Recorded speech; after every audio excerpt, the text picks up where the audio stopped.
This time on 15 Minutes You'll Never Get Back. Remember that time that KFC shaved the Colonel? Charlie, whose pants are you wearing? And birth control, bad decisions.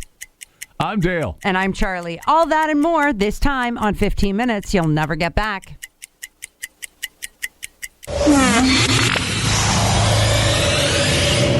You're doing it wrong.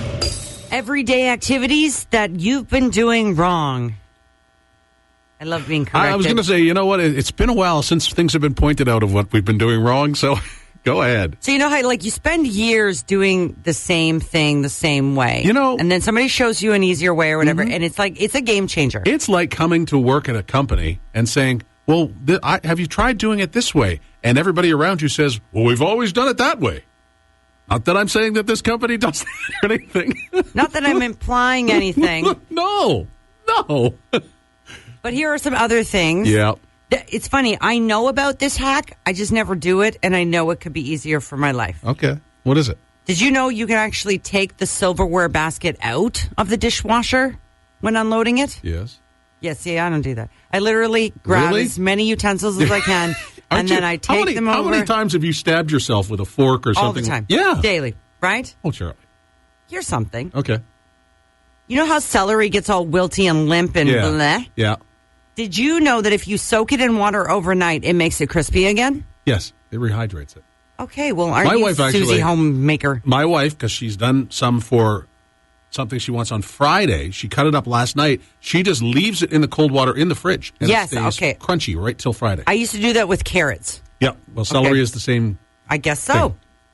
When the soap bar gets to the very last sliver, did you know that you can just stick it onto the new soap bar and use it up completely? Yeah, it does take a little bit of work, though. Oh, you have to kind of squish it together and hold it in place, and then it starts to slip and slide all over, and then, you're using the main big one, and the little piece breaks off, and then you got to find it on your body. It's like a game. Oh. This one. Yeah. Rinsing your hair. So I always rinse my hair in hot water. And I assume that, most days it's just going to be dry and frizzy eventually. Okay, and that's just the way it goes. But if you rinsed your hair in cold water, the frizz and the dryness will actually go away. Huh. Okay. If I'm rinsing my hair in cold water, that's not the only thing that's going to go away. For more tips. Okay. So if I hear the sentence, "Where are my pants?" one more time from any member of my household, I'm going to burn them all. Why? This happened last week when you were gone. I was explaining to Leanne and trying to coach her about how it's going to be because she's expecting a son, a boy. Okay. Right now she has a little girl. And Yes. I said, it's a different beast, man, with kids and boys. Okay. And again, last week, Yeah. I had two boys in the house. I will not say which boys of the three. Right. Asking me where their pants are. And just now again, Yep. Mom, where are my pants? Is it a rule in life that I need to know where everybody's gitch is at all time?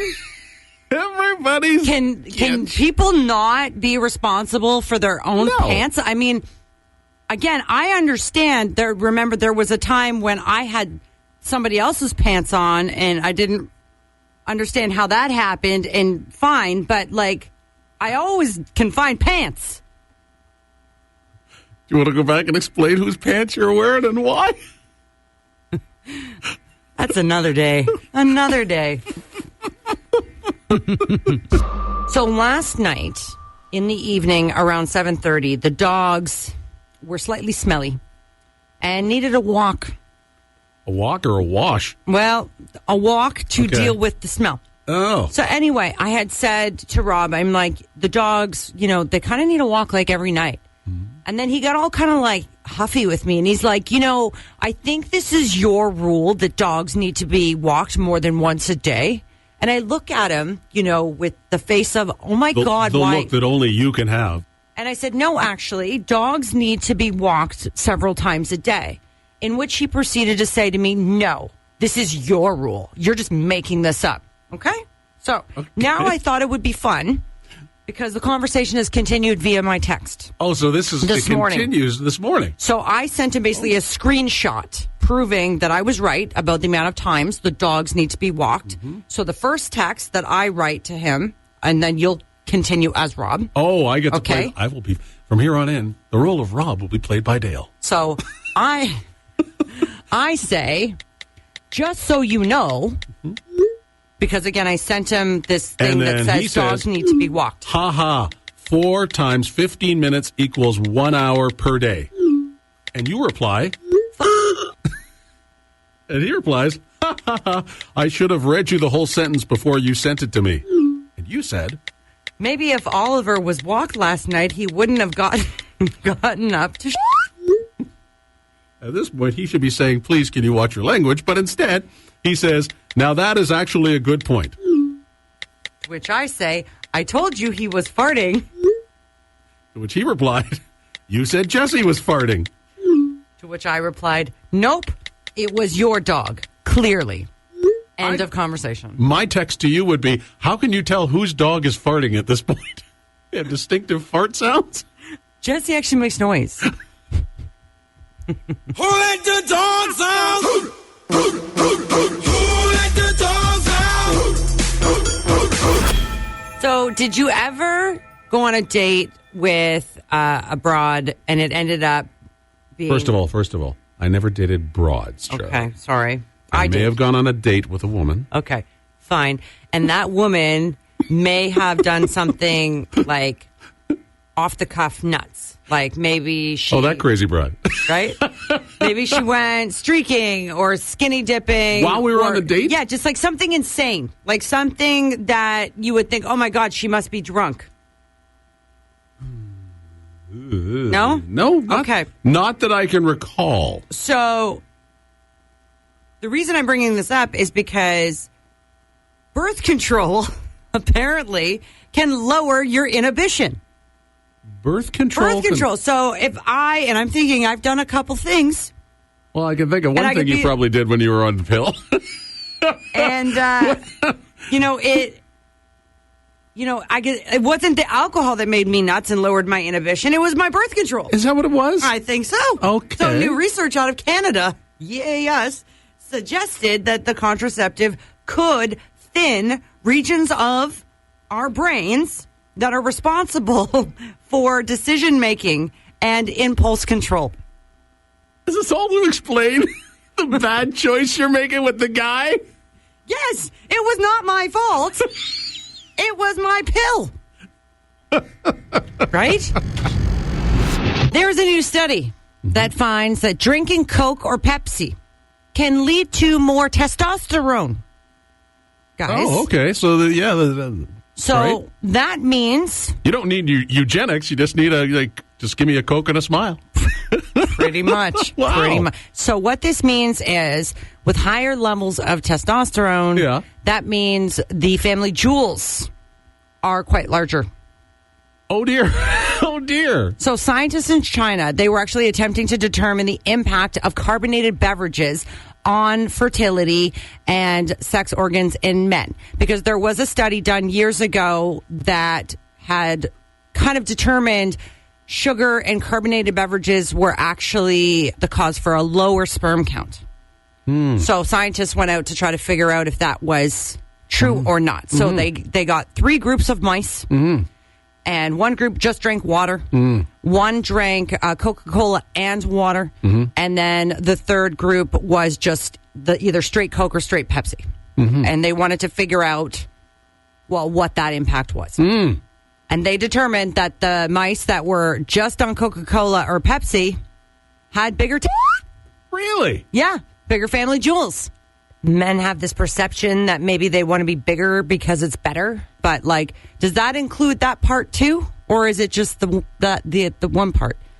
Just the one part. Oh, so you don't care about this. So those could be as small as you want, but it's the other part that has to You like everything to be proportionate, It's like I don't want to be like 7 feet tall and just have this wee little head on top. Because then I'd look kind of funny, right? You like everything to be proportionate. So it's like, I'm sorry. Okay. It's like, gosh, that's like when you see those guys driving around in the really pickup trucks with the huge tires on them. Yes, I have a name for those trucks. Yes, they're Coke drivers. Your drunkest family member at a holiday party will be your uncle. So stereotypes Drunk uncle. don't always reflect reality, but in this case, they totally do. Almost 2/3 of people say at least one family member will get drunk at a family get-together this year. Most likely culprit will be an uncle. Now, here are a few other sort of fun stats for things that could go wrong during your holiday get-togethers. The worst topics to bring up at the table include, I think we know, the politics, the family gossip, and the personal drama. Your parents, in particular, your mother, is the most likely to bring up something that would start drama. I was going to say, you know what? The story went from being about me and my family to about you and your family. Right? Almost 40% of people say there will be yelling, most likely. And with that, somebody will leave early. Oh, God.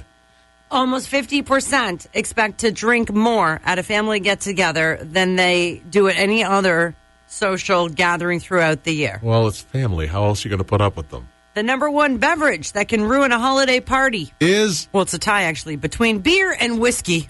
Really? Wine's not there? Wine is in at number 3, followed by tequila. See, tequila makes things better. That's what you want at family Christmas. Who's up for shooters? Over half of people said at least one family member will probably have to apologize for something the next day. Oh, God. All right, as you were talking, I'm calling my niece right now. I want to get a viewpoint of a family member. Okay. Here's the story. Hello?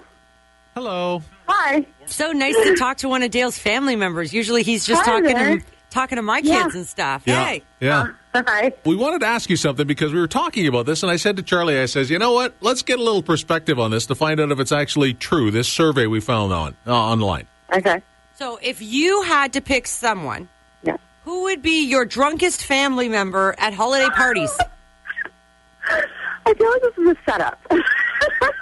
This is actually a true survey. We want to know your answer. Okay, I mean, obviously my Uncle Dale.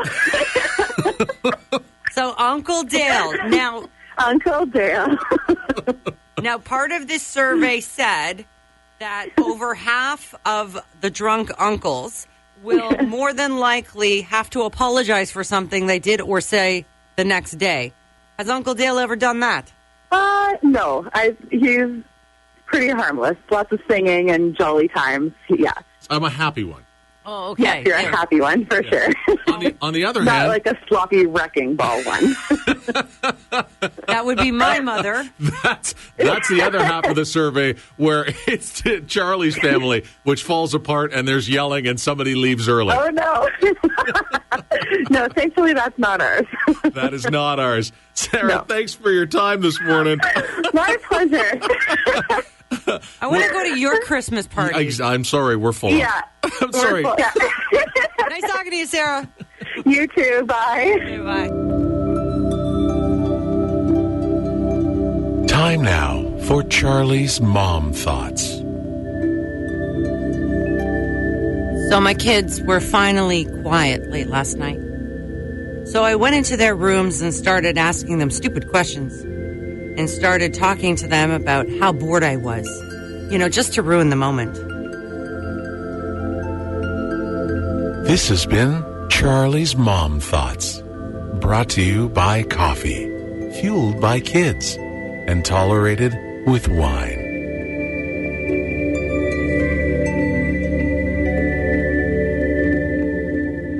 KFC has shaved Colonel Sanders. Shaved him? Yeah, what, so the beard and the mustache thing? Gone. What? No. Gone. No. So one of the most famous fast food faces ever. But here's the thing. They did it for a good reason. It's Movember. Oh. So in November, men... grow their mustaches. Yeah, Yeah, because they're raising funds for men's health issues, like you get prostate cancer, testicular cancer, and also men's suicides as well. Absolutely. So for a good cause. So KFC helping to promote the importance of this month-long initiative by shaving Colonel Sanders and giving him a chance to grow his facial hair back so that he can then shave it off again for November. So basically, they're raising awareness for a great cause. Well, then it's a good idea. It is a good idea, but I got to tell you, when you look at the pictures, I mean, he's looking pretty yummy right now. Oh, would you stop it? Finger licking good, I'd say. Hey, thanks for spending 15 minutes with us. Sometimes that's all it takes. Make sure you subscribe so you never miss an episode. Tell us what you think by leaving a review. Live, if you have to. And feel free to share it so your friends can have a laugh too. Until next time.